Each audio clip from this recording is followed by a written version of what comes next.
70 degrees. This is December deer hunting. I can't believe it. You know, I was just about as depressed as a deer hunter can get. It's just not going to happen. We're not seeing the big buck. Yeah, I think Texas is bound to determine that we get out of here without drawing blood, without bagging anything. Oh, whoa, whoa, whoa, to the left, to the left. That's a buck, that's him. Yeah, that's a good buck.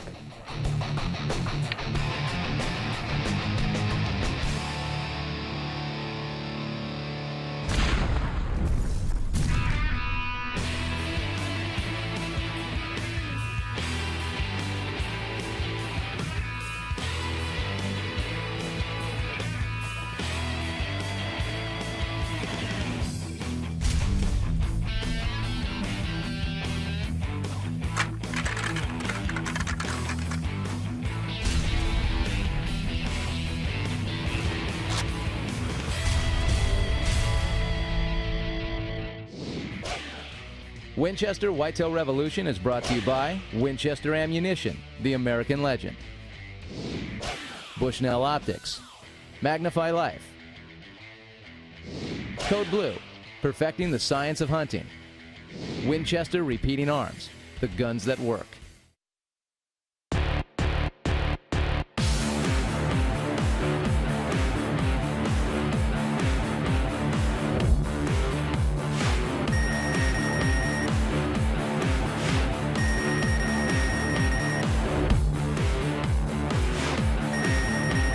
It's mid-December and Ron Spomer is heading south to Richard's Ranch in Jacksboro, Texas, where the elusive big bucks will prove the ultimate challenge on Winchester Whitetail Revolution.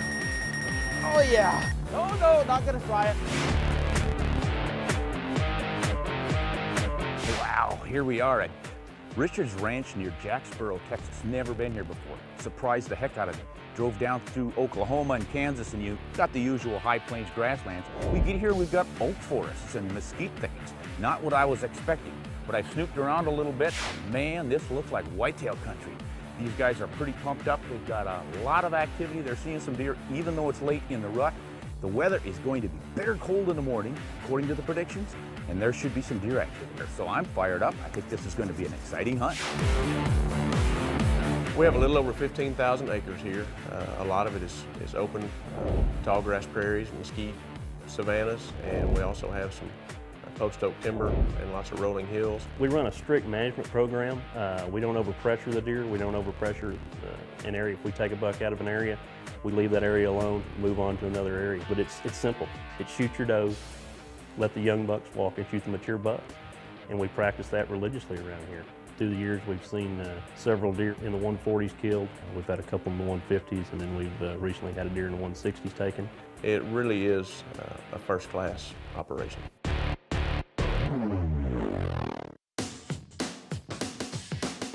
Shannon's going to be my guide. This kid can deliver. He's a bow hunter. He goes up to Montana and hunts whitetails. This guy's a whitetail freak. He knows what's happening. He glasses and watches, and he's just the guy you want on your side because he's a heck of a scout. He's out in the woods, knows what's going on, and that's what you want in a guide. Somebody who's on top of the intelligence. You know, whitetail hunting to me, it's a big chess match. It's you against that deer. He's very unpredictable.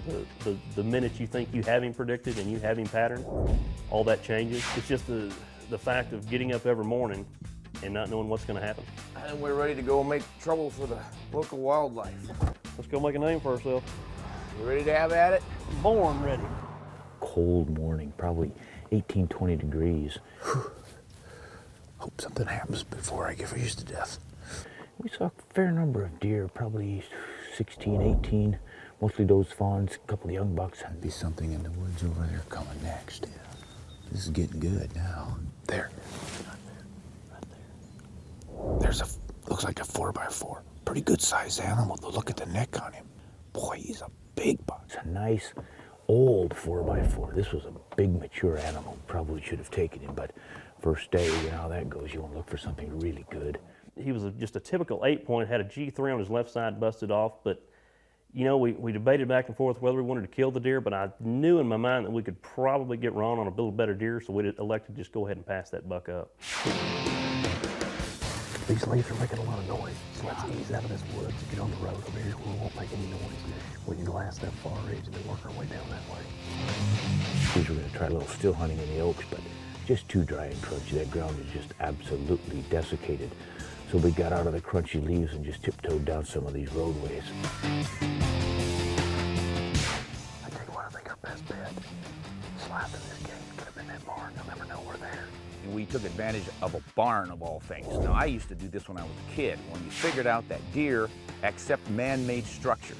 It's part of their normal environment, so why not use those instead of building a tree stand or a box blind or anything else? If you've got an old farmstead there, or an old junk car, for instance, take advantage of that, move in, make it your blind, and those deer are not going to pay any attention to it. It's a great place to set up. But look, someone left their office chairs here. Barn's been on the ranch since the ranch was settled. The deer walk by it every single day. They're not alarmed by it. Matter of fact, they just ignore it. So we set up inside this barn, serves as a good windbreak. And it overlooked the feed field, which of course is the big attraction at this time of year. The landscape is dried out, the oaks have pretty much been picked over. Those animals are looking for fresh green foliage, and the wheat fields and clover fields that they've planted, that's the ticket. Oh, there he is, just going by that, just to the left of the live oak. Boy, he is just adept at keeping out of clear view, isn't he? Yes. Every time we think we've got him, he sticks his head behind a tree. See there? Look. Yep, back down. I'm seeing a lot of points like he might be a 10-pointer. I'm thinking, yeah. If he were all by himself, he'd be pretty easy to stalk.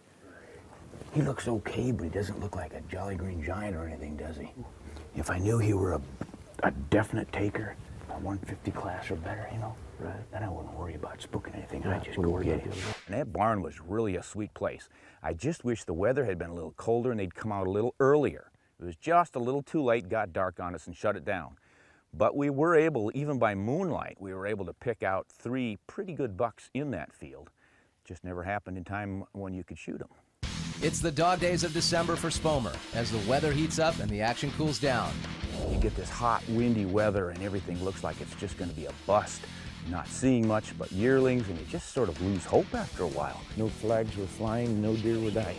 We know where they're not. We were really getting discouraged. I think poor Shannon wasn't sleeping at night. I mean, I had a pretty rough night just wondering how the heck we're going to pull this off.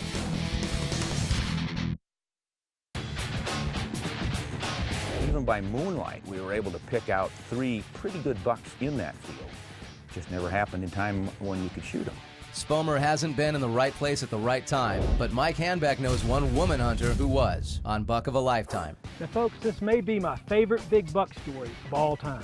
Minnesota hunter Deb Luzinski helps coordinate urban bow hunts in and around the Twin Cities. One day after putting 15 other hunters out in their stands, Deb went to a swampy area for a quick evening hunt. She was hoping to shoot a doe. Cattails rustled and a 10-pointer popped out. More cattails crunched. A bigger buck stormed on the scene.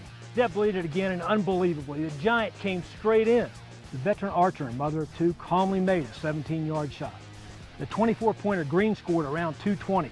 The biggest whitetail ever shot by a woman in Minnesota. The lessons here: lots of monster deer inhabit urban and suburban areas across the U.S., so don't you overlook those little spots. And 2, don't forget to carry your calls. We all carry a grunt call, but you need a bleat call too. You might make a few notes and call in the Buck of a Lifetime, just like Deb did. For more great big buck stories like Deb, check us out online at versuscountry.com.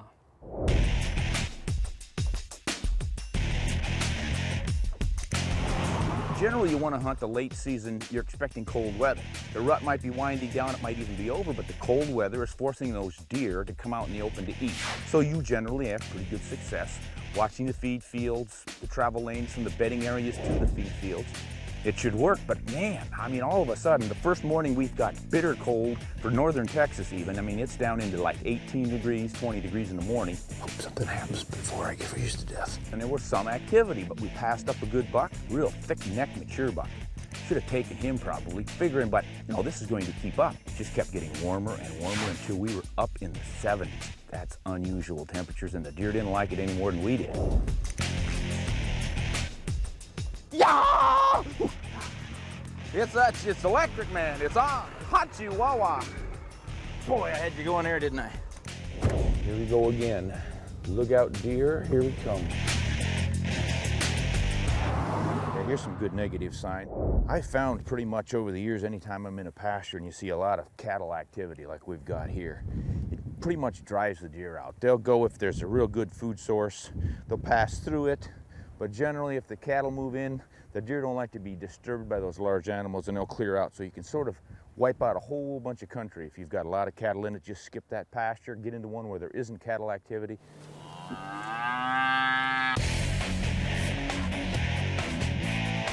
From the barn, we noticed a lot of deer traveling on the east side of that pasture, and they were all traveling under a huge live oak tree.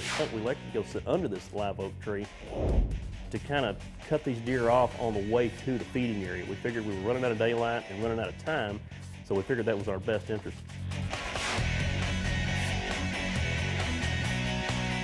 We got about 4 doe, 2 or 3 small bucks, a couple of forkhorns.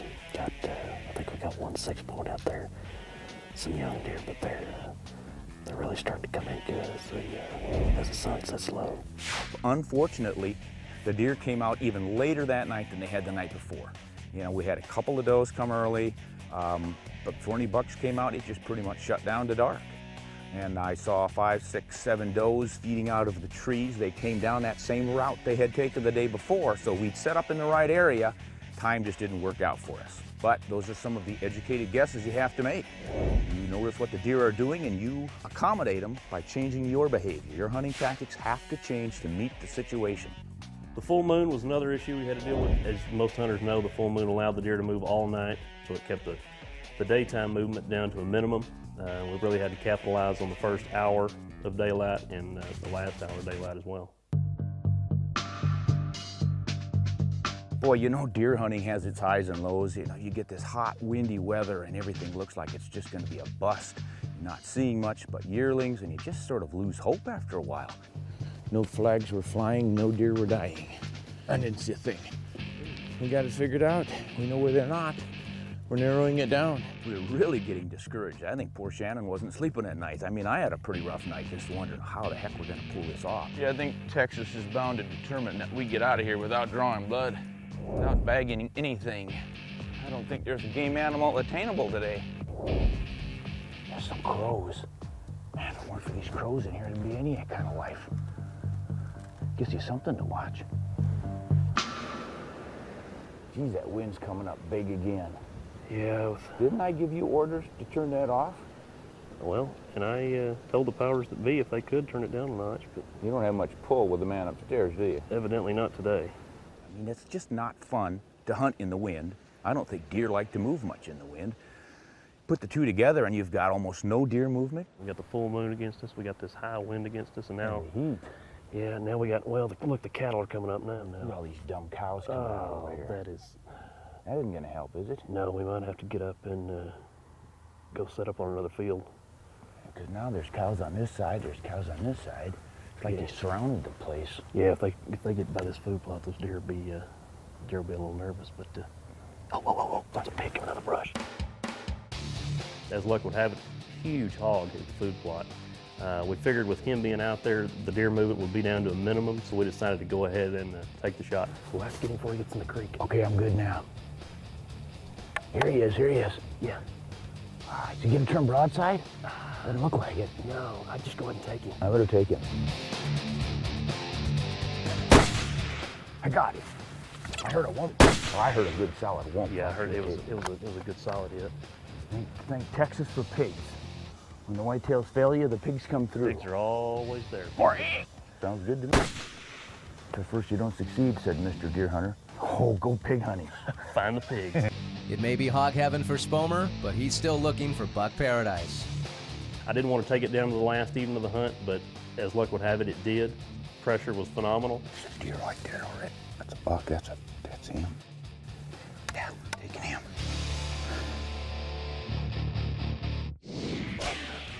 Winchester Whitetail Revolution is brought to you by Winchester Ammunition, the American legend.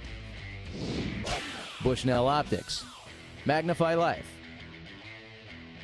Code Blue, perfecting the science of hunting. Winchester Repeating Arms, the guns that work.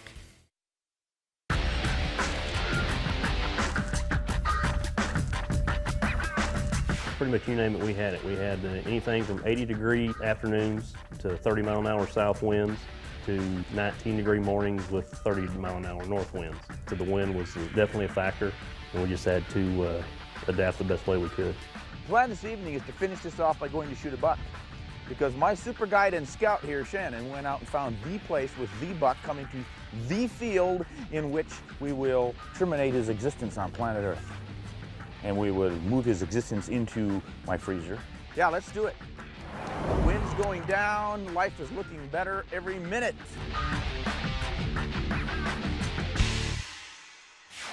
All right, Rob, what we're gonna do, walk on down this road, probably 600-700 yards.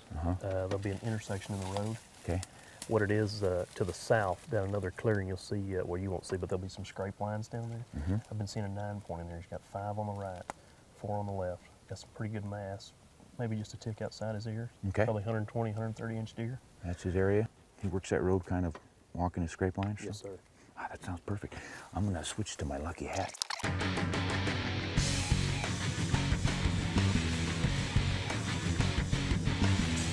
Shannon took me to the spot, said no big rush, you know, get there about 4 o'clock, got a couple hours till dark, watch that scrape line down those roads where he's traveling, and you'll probably find him in it.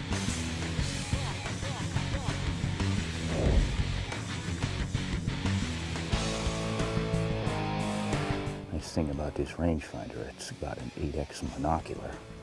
If you get your binoculars, at least you've got a monocular.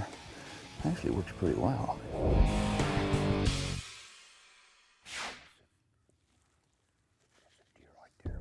That's a buck, that's him. It's gotta be him. Yeah, that's a good buck. Oh, that's him, that's gotta be him. That's not him, it's awfully close. Yeah, taking him.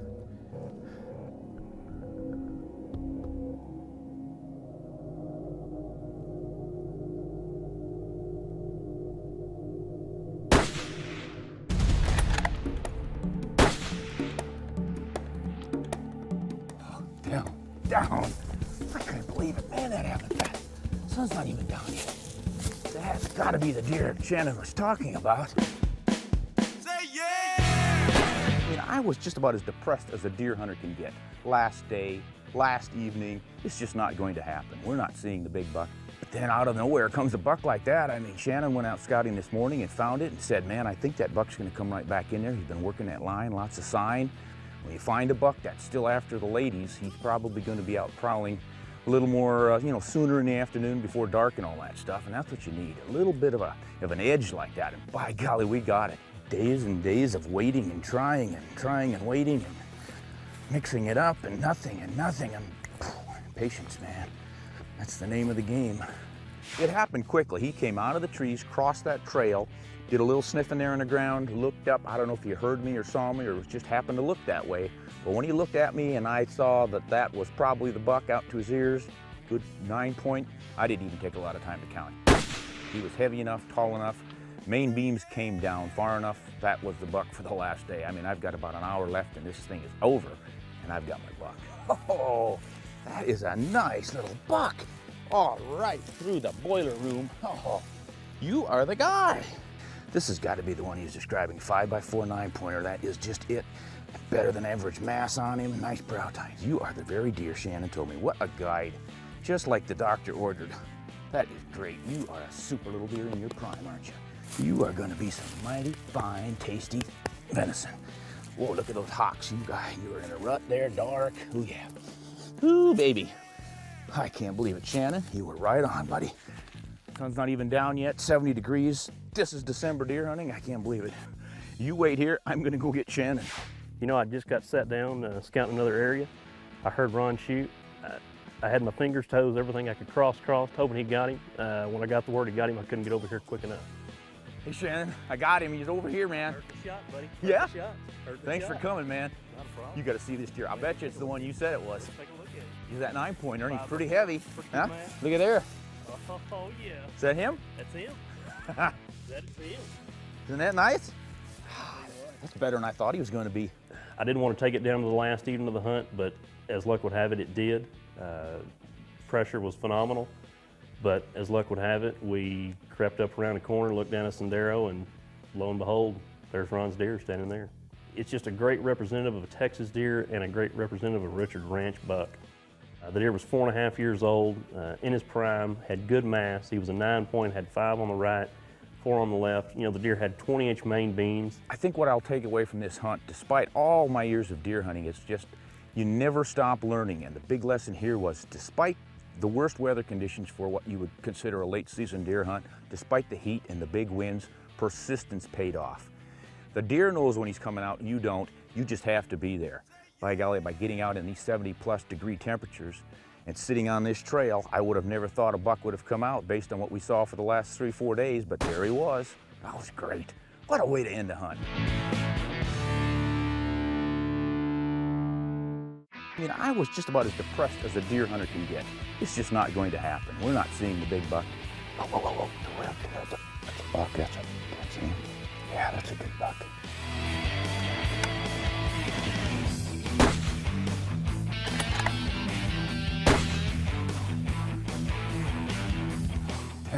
Down. I couldn't believe it. Man, that happened fast. Sun's not even down.